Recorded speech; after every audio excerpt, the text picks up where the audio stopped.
우리 얼마 전에 또 등록한 이충호 성도님 계시죠? 네. 이충호 성도님이 이런 말씀하셨어요.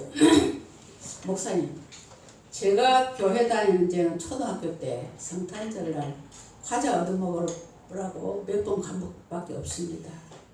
이제 인생 후반기에 기독교에 입문했는데 내가 믿는 기독교에 대해서 무엇을 알아야 믿을 건 아닙니까? 그러더라고요. 여러분, 제가 20년 가까이 목회를 했지만 초신자가 이런 질문을 하는 분들은 참으로 드뭅니다. 교회에 등록을 해서 기초 성경 공부를 좀 하자 그러면 이 핑계 저 핑계에 바쁘다는 이유로 기초 공부에 참여하는 사람이 없습니다. 그 말을 들으니 얼마나 기쁘던지요. 그래서 섣부른 단계에 뺀다고 당장 성경 공부를 하자 그랬죠. 그래서 성경에 대해서, 하나님에 대해서, 예수님에 대해서, 지금 오늘 하면 예배 끝나고 하면 성령님에 대해서 이렇게 공부할 차례입니다. 얼마나 공부를 잘하는지, 학습 답도 얼마나 잘 쓰시는지요. 그래서 성경 공부를 시작했습니다. 이렇게 기초가 다져지면 신앙이 흔들지가 않습니다. 기독교에 대한 기초가 없으면 몇십 년을 믿어도 구원에 대한 확신이 없습니다.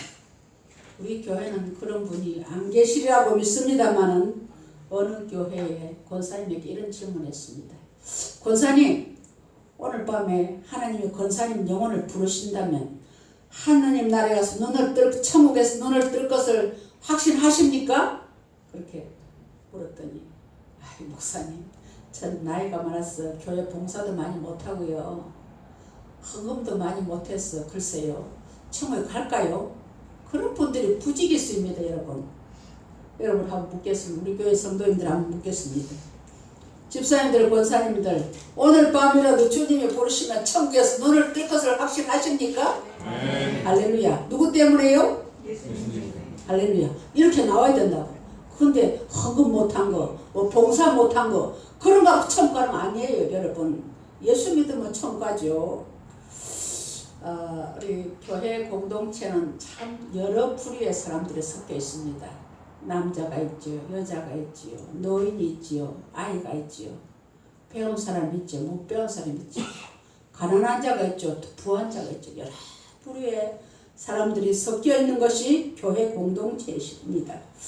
그러므로 설교자는 어떤 한 부류를 놓고 설교를 해서는 안 되는 거죠. 우리 예수님이 설교하듯이 많은 사람 누구나 다 이해하고 알아들을 수 있는 그런 설교를 해야 되죠. 그렇지만 오늘은 비교적 예수 믿은 연조가 오래되지 않는 분들을 위해서 말씀을 전하고자 합니다. 내가 믿는 예수가 어떤 분인지에 대해서 말씀을 드리고자 합니다. 예수를 여러분 믿는 것은 세상에 종교생활 하는 것처럼 믿으면 안 됩니다. 우리가 전도를 하면 불교 신자라고 해요. 불교는 4월 초파일날 한 번만 가도 자기가 불교 신자라고 합니다. 그러나 예수 믿는 것은 그렇게 믿어서는 안 되는 것입니다. 바쁘면 안 나오고 기분 나쁘면 교회 떠나는 것은 신앙이 아닌 것입니다. 기독교는 생명을 다루는 종교이기 때문에 나의 전 인격을 다해서 믿어야 합니다. 기초가 다져진 건물은 어떠한 폭풍과 비바람에도 흔들리지 않습니다. 여러분, 오늘 말씀에 익히 아는 우리 오래된 성도님들은 다시 한번 되새김하는 의미에서 경청하시기를 바랍니다. 오늘은 기독교 구원의 핵심이자 대전제인 예수님만이 하나님께로 가는 길이요 진리요 생명이라는 말씀을 가지고 은혜를 나누도록 하겠습니다. 본문은 성경 가운데서 예수님이 누구신지를 보여주는 가장 함축적이고 중요한 구절이라고 할 수 있겠습니다. 특히 다른 사람이 예수님을 평가하는 것이 아니라 예수님 자신의 자기 선언이라는 점에서 더 큰 의미를 갖습니다. 예수님께서 당신의 가시려는 길, 즉 하나님께로 이르는 길에 대한 질문을 하고 있는 도마를 비롯한 제자들에게 세 개의 매우 함축적이고 의미를 가진 단어를 사용해서 자기 선언을 하고 계신 것입니다. 예수님은 자기만이 하나님께로 가는 길이요 진리요 생명이라고 말씀하신 것은 예수님 자신은 제2위의 하나님이시며 특히 인간 구원을 위해서 이 땅에 오신 중보자라는 것을 가장 잘 드러내고 있습니다. 첫 번째로 예수님만이 하나님께로 가는 유일한 길입니다. 철학자 쇼펜하우라는 사람이 있습니다. 그분이 인생에게 던진 3가지 질문이 있습니다. 인생아, 너는 어디서 왔느냐? 인생아, 너는 무엇을 하느냐? 인생아, 너는 어디로 가느냐? 이 3가지 질문을 했습니다. 그럼 과거에 나는 죄와 관련이 있습니다. 과거의 죄로부터 벗어날 길은 없는가? 그리고 현재 나는 바르게 잘 살고 있는가? 진리에 대한 갈구입니다. 마지막으로 미래에 나는 죽음과 관련이 있습니다. 그래서 인생은 생명을 찾습니다. 이 질문의 해답을 얻기 위해서 사람들은 종교나 철학이나 문학이나 예술에 심취합니다. 그러나 그것이 답이 되지 못합니다. 이 문제로 고민하는 인생을 위해서 예수님이 오셨습니다. 내가 유일한 길이요 유일한 진리고 유일한 생명이라고 선포하십니다. 오늘 본문 요한복음 14장 6절은 나로 말미암지 않고는 아버지께로 올 자가 없다고 하셨습니다. 여러분, 옛날에는 길을 모르면 사람들에게 물어봤습니다. 차를 타가다가 또 내려가지고 어디로 가야 됩니까? 어떤 집을 가는데요. 그래서 또 물어봤습니다. 그럼 요즘 어떻습니까? 출발하기 전에 내비게이션만 켜놓으면 어떤 길이라도 찾아갑니다. 마찬가지로 예수님은 천국으로 가는 내비게이션입니다. 할렐루야. 여러분, 인생에는 여러 가지 길이 있습니다. 요즘 한창 득세하고 있는 종교다원주의라고 있습니다. 그들의 주장은 모든 종교는 서로 다른 구원 체계를 가지고 있기 때문에 절대적 종교란 있을 수가 없고 기독교 외에도 모든 종교에도 구원이 있다. 그러니 기독교는 절대자 이르는 길 중에 하나라고 합니다. 그러니 기독교 너희들만이 다른 종교를 인정하지 않고 배타적으로 굴지 말아라 그렇게 합니다. 여러분, 이 말에 속으면 안 됩니다. 이것은 철저한 반기독교 사상이며 그리스도의 십자가를 통한 속죄와 구원을 정면으로 반대하는 신학운동입니다. 어떤 신을 믿든지 구원이 있다는 주장은 범신론입니다.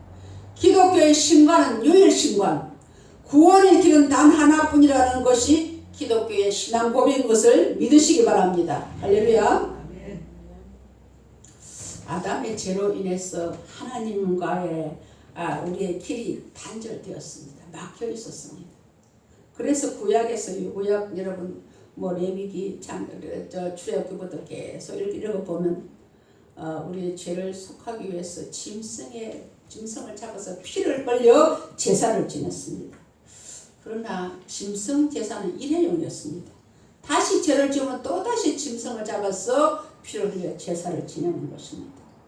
그런데 그 길이 예수 그리스도로 인하여서 개통이 되었습니다. 히브리 10장 20절에는 그 길은 우리를 위하여 휘장 가운데를 열어놓으신 새롭고 산 길이요 휘장은 곧 저의 육체니라 했습니다. 예수님께 십자가에 달리셔서 다 이뤘다 하시고 운명하셨을 때 어떻게 되었습니까? 성전의 휘장이 위로부터 아래까지 찢어졌습니다. 두 가지가 하나님께 가는 길이 열렸습니다. 예수님 육체로 통해서 하나님께로 가는 길이 열렸습니다. 사도행전 4장 12절에 다른 이로서는 구원을 얻을 수 없나니 천하 인간에게 구원을 얻을 만한 다른 이름을 우리에게 주신 일이 없느니라고 분명히 말씀하셨습니다. 여러분, 구원에 전 다른 길이 없다는 사실을 확실히 믿으시기를 주님의 이름으로 축원합니다. 왜 예수님께서 하나님께로 가는 유일한 길입니까?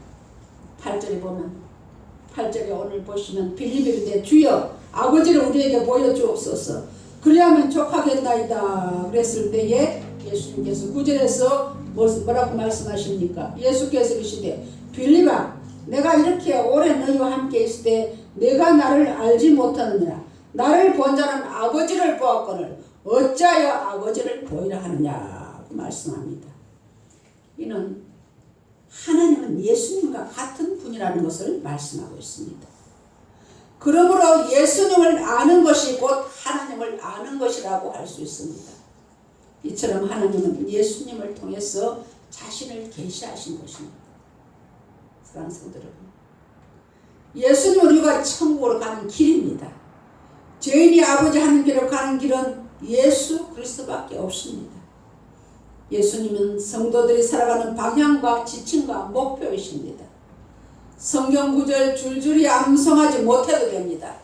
그러나 구원의 길은 오직 예수밖에 없다는 사실을 믿으시기를 주님의 이름으로 축원합니다. 아멘. 둘째로 예수님은 진리이십니다.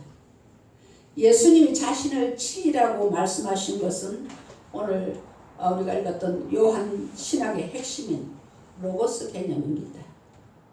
진리는 하나님 말씀을 나타내는 것으로서 만물을 지으신 그 말씀을 나타내며 말씀이 육신이 되어 우리 가운데 오신 말씀을 말씀하고 있습니다.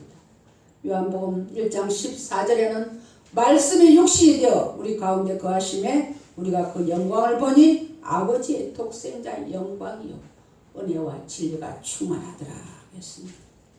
그러므로 이 진리의 말씀이 육신이 되신 독생하신 하나님 곧 자신을 의미하고 있습니다. 이 시대를 포스트 모더니즘 시대라고 합니다. 이 말은 절대주의란 없다는 것입니다. 절대 개념을 부정하고 시간과 공간의 상대성을 주장하고 있습니다. 모든 분야에서 전통적인 모든 장르와 개념이 다 깨져가고 있습니다. 그래서 이 시대는 절대적 가치는 바로 상대성과 다원성에 있습니다. 그럼 내가 진리라고 하면 그게 진리가 되는 거예요. 절대적인 진리가 없다는 것이 포스트 모더니즘이라는 것입니다. 사랑하는 성도 여러분, 그러나 아무리 사회가 다원화되고 상대화된다 할지라도 결코 부정할 수 없는 가치와 진리가 있다는 사실을 명심하시기 바랍니다. 아무리 사회가 급속도로 변한다 해도 나를 낳은 어머니가 두릴 수는 없습니다. 남편과 아내가 두릴 수가 없듯이 진리의 가치에도 결코 혼동되거나 흔들릴 수 없는 영역이 있다는 사실입니다. 여러분, 하늘에 무별이 많지만 정말로 땅에 생명의 에너지를 공급하는 태양은 하나뿐입니다. 예수 그리스도만이 진리이신 것을 믿으시기 바랍니다. 요한복음 17장 17절에는 저희를 진리로 거룩하게 하옵소서 아버지의 말씀은 진리이다 했습니다. 데살로니가 전서 9서 2장 11절 12절 보면 이러므로 하나님이 유혹을 저희 가운데 역사하게 하사 거짓 것을 믿게 하시면 진리를 믿지 않고 불의를 좋아하는 모든 자로 심판을 받게 하려 하시리라 했습니다. 여러분, 진리이신 하나님 말씀을 잘 받아 먹어야 합니다. 듣기 좋은 말씀을 받아 먹고 그렇지 않은 말씀을 거부해서는 성숙한 신앙이 아닙니다. 어린아이가 편식을 하지 않고 골고루 먹어야 잘 자라듯이 하나님의 말씀을 시사선택해서 먹어서는 믿음이 자라지 않습니다. 몇 년 전에 타교의 권사님 새벽기도에 열심히 나오셨습니다. 그런데 갑자기 새벽기도를 또 부르셨어요. 전화를 걸어서 권사님 왜 새벽기도 안 나오십니까? 그랬더니 목사가 자기를 치는 설교를 해서 기분이 나빠서 안 나온다고 합니다. 여러분, 목사가 할 일이 없어서 타교의 권사를 치는 설교를 하겠습니까? 그거는 권사이지만 아직도 어린아이 신앙이 머물러 있는 것입니다. 여러분, 말씀을 듣다가 찔리는 부분이 있으면 회개하면 됩니다. 그것이 말씀을 듣다가 찔리면 오래 받은 거예요. 하나님 그 말씀 듣고 찔리면 회개하면 되는 거예요. 시편 119편 105절에는 하나님 말씀은 내 발의 길이요 내 발의 등이요 내 길의 빛이라고 하셨습니다. 히브리서 4장 12절은 무슨 말씀이 있습니까? 하나님 말씀은 살았고 운동력 있어 좌우에 날선 어떤 검보다도 연하여 우리의 혼과 영과 관절과 골수를 찔러 쪼개기까지 한다고 했습니다. 또 마음의 생각과 뜻을 감찰한다고 했습니다. 하나님 말씀이 그 심령을 찔러 쪼개기까지 한다는 것입니다. 말씀을 듣고 찔리는 것은 은혜 받았다는 증거입니다. 찔리면 하나님 그 말씀 붙잡고 기도하고 회개하면 되는 것이에요. 목사는 말이 능력임을 아는 자들입니다. 목사의 말은 목소리 없는 이들의 목소리에 하고 상처 입은 영혼을 어루만지는 미풍이어야 하고 잠든 영혼을 깨우면 천둥 소리를 합니다. 그리고 불의한 자들을 타격하는 망치여야 훌륭한 설교자인 것입니다. 하나님 말씀을 가감없이 선포해야 합니다. 이 말을 하면 저 집사 시험 들 것 같고 저 말을 하면 저 성도 시험 들 것 같은 망설이는 목사는 진정 하나님을 두려워하는 자가 아니고 사람을 두려워하는 자입니다. 사람을 두려워하지 말아야 합니다. 하나님 책임지십니다. 주의 종을 하나님 세워주셨기 때문에 말씀을 바로 선포하면 하나님 책임을 지십니다. 진리신 하나님 말씀을 잘 받아먹는 성도님들 되시기를 주님의 이름으로 축원합니다. 셋째로 예수님은 생명이십니다. 예수님이 세상에 오신 목적은 우리로 하여금 생명을 얻게 하고자 함이라고 요한복음 10장 10절에 말씀합니다. 내가 온 것은 양으로 생명을 얻게 하고 더 풍성히 얻게 하려 함이라고 하셨습니다. 왜냐하면 예수님의 본성 자체가 생명이기 때문입니다. 요한복음 5장 24절에는 내가 진실로 진실로 너희에게 이르노니 내 말을 듣고 또 나 보내신 이를 믿는 자는 영생을 얻었고 심판에 이르지 아니하나니 사망에서 생명으로 옮겼느니라 했습니다. 예수님이 생명이심을 믿는 자는 하나님의 자녀가 되고 사망에서 생명으로 옮길 것이며 영원히 멸망치 아니할 것이라고 말씀합니다. 요한복음 11장 25절에는 나는 부활이요 생명이니 나로 말미암지 않고는 생명이니 무릇 살아서 믿는 자는 나는 부활이요 생명이니 나를 믿는 자는 죽어도 살겠고 무릇 살아서 믿는 자는 영원히 죽지 아니하리라고 주님 말씀하셨습니다. 여러분 생명보다 귀한 것이 있습니까? 성경은 사람이 온 천하를 얻고도 자기 생명을 잃으면 무슨 소용이 있느냐고 말씀합니다. 그만큼 생명은 귀한 것입니다. 여러분 이 땅에 살 때에 어리석은 부자처럼 살지 말아야 합니다. 부자는 그 해에 농사가 풍년이 되어서 창고를 크게 짓고 자기에게 어떻게 말합니까? 내 영혼아 여러 해 쓸 물건을 많이 쌓아두었으니 평안히 쉬고 먹고 마시고 즐거워하자. 그 말 했을 때에 하나님께서 뭐라고 말합니까? 어리석은 자여 오늘 밤 내 영혼을 도로 찾으리니 그러면 내 예비한 것이 네 것이 되겠느냐 합니다. 여러분 우리는 이 땅에 살다가 죽으면 끝이 아닙니다. 이후의 삶이 있습니다. 믿는 자는 영생으로 불신자는 영벌로 가는 것입니다. 그렇기 때문에 우리는 항상 종말 의식을 가지고 깨어있는 성도들이 되시기를 주의 이름으로 축원합니다. 성경은 이 땅의 삶을 나그네 삶이라고 합니다. 나그네는 자기 본집이 있다는 것이죠. 얼마 있으면 여름 휴가철이 다가오죠. 그러면 조금 여유 있는 사람 외국으로 여행 가고 그렇지 못한 사람은 국내에서 어디 캠프를 치고 며칠 있다가 가면 어디 갑니까? 며칠 있다가 쉬었다가 자기 집으로 붙도록 하는 거예요. 마찬가지로 우리도 인생도 영원히 갈 집이 있다는 것입니다. 그러면 우리의 본향이 어디입니까? 빌립보 3장 20절에는 우리의 시민권은 하늘에 있다 했습니다. 우리는 지금 대한민국의 시민권을 가지고 있지만 우리의 영원한 본향의 시민권은 하늘에 있습니다. 히브리 기자는 하늘에 있는 한성 곧 천국이 있다고 말했습니다. 본향으로 가는 길은 통로가 열어질 수가 없습니다.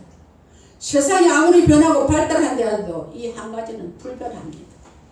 예수님만이 천국으로 가는 길이요 진리요 생명이라는 사실을 믿으시기 바랍니다. 부산 변두리에 가면 송정이라는 데가 있습니다. 거기에 세계력 교회가 있어요. 담임 목사님이 요즘 전도 집회를 많이 다니는 손현보 목사님이라고 있습니다. 이제 많이 부흥해서 큰 교회가 됐죠. 그분이 쓴 어떤 에세이에 보니까 교회 초창기에 노인들이 이렇게 교인들이 거의 농사를 짓고 교인도 몇 명 되지 않았습니다. 그때 권사님 몇 분을 세웠습니다. 그런데 거의 다 새벽이 되면 논이나 밭으로 나가고 새벽기도 나오는 분이 없었습니다. 그래서 목사님이 그 문제를 놓고 함께 기도했습니다. 하나님, 이 문제를 어떻게 하면 좋겠습니까? 그랬더니 성령님께서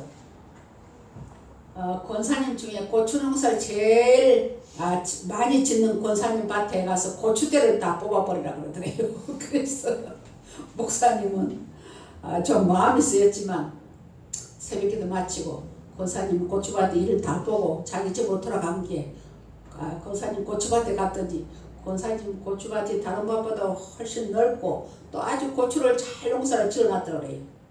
그래서 그냥 눈 딱 감고 그냥 장갑도 안 끼셨나봐. 맨손으로 그냥 고추대를 큰 밭에 3분의 1을 뽑아버렸답니다. 그랬더니 더 뽑으려더니 손에 물집이 생겼어. 그냥 금방 3분의 2만 뽑아버렸어요. 그랬더니 좀 있으니까 난리가 났습니다. 권사님 쓰러졌다는 것입니다. 그래서 목사님 신발 갔습니다. 목사님요, 어떤 놈이 우리 밭에 고추대 다 뽑아버렸습니다. 나는 이제 살 수가 없습니다. 내가 유일한 낙은 이 고춧가루 만들어서 우리 자식들한테 보라는 게 유일한 낙인데 이제 나는 무슨 낙으로 삽니까? 권사님, 목사 고추대 뽑았습니다. 아이고 목사님 무슨 말씀하십니까? 목사님 왜 고추대를 뽑습니까? 거짓말 하지 마이소.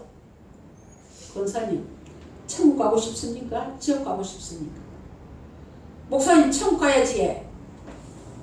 천국 가고 싶은 분이 예수님을 고추대보다 못하게 여기시면 어떻게 천국 가겠습니까? 권사님 새벽 일어나면 하나님의 성전보다 고추밭을 먼저 달려가지 않습니까? 그때 권사님이 목사님 앞에 무릎을 꿇고 목사님, 제가 잘못했습니다. 이제는 새벽기도 열심히 나가겠습니다. 고추밭 엎어버리겠습니다. 그렇게 했다는 것입니다. 사랑하는 성도 여러분, 예수 대충 믿으면 안 됩니다. 나의 전 인격을 바쳐 치열하게 믿어야 됩니다. 생명을 바쳐 믿어야 합니다. 여러분, 믿음은 선택입니다. 믿음의 세계에는 회색 지옥 아니면 천국이지 회색지대는 없습니다. 교회 하나도 여러분 알고가 가라져가 있던 사실을 아셔야 합니다. 교회 하나 아니었다고 나 구원받았네 하고 그냥 나태가지고 있으면 안 됩니다.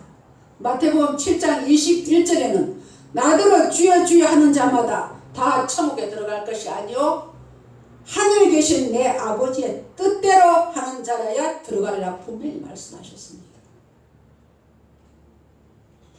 저는 제 인생을 돌아볼 때에 예수를 참 치열하게 믿었습니다. 아무도 믿지 않는 가문에서 제일 먼저 예수 믿고 저를 통해서 가족뿐만 아니라 많은 친척 권속들이 예수를 믿게 되었습니다. 저희 가문에서 목사가 4명이나 나왔습니다. 목회도 최선을 다했습니다. 비록 크게 부흥은 못했지만 하나님의 미랄로 썩게 하셨습니다. 하나님은 큰 것 많은 것 보시지 않습니다. 적은 일에 얼마나 충성했느냐를 보십니다. 저는 하나님 앞에 가면 분명히 상 받을 것을 확신합니다. 이것은 교만이 아닙니다. 사도 바울이 디모데후서 4장 7절에 뭐라고 말씀합니까? 내가 선한 싸움을 싸우고 달려갈 길을 마치고 믿음을 지켰으니 이세 이후로는 나를 위해서 의의 면류관이 예비되었으리라고 고백하고 있습니다. 여러분, 예수 믿는데 구원받는 것에 그쳐서는 안 됩니다. 그 나라에 가서 하나님 앞에 상급받을 때까지 우리가 최선을 다해서 믿으시기를 주의 이름으로 축원합니다. 왜냐하면 예수님은 생명이기 때문입니다. 사랑하는 성도 여러분, 우리는 한 번밖에 주어지지 않은 유일해적인 삶을 살아갑니다. 대학처럼 재수, 삼수가 없는 것이 인생인 것입니다. 이 인생을 성공적으로 마무리하려면 예수님만이 하나님께로 가는 유일한 길이요 진리요 생명의 사실을 믿으시고 주님께 죽도록 충성하는 성도인들 되시기를 주님의 이름으로 축원합니다. 한번 따라하십시다. 내가 길이요 진리요 생명이니 나로 말미암지 않고는 아버지께로 올 자가 없느니라. 자, 다시 한번 따라하겠습니다. 예수님만이 길이요 진리요 생명이니 예수로 말미암지 않고는 아버지께로 올 자가 없느니라.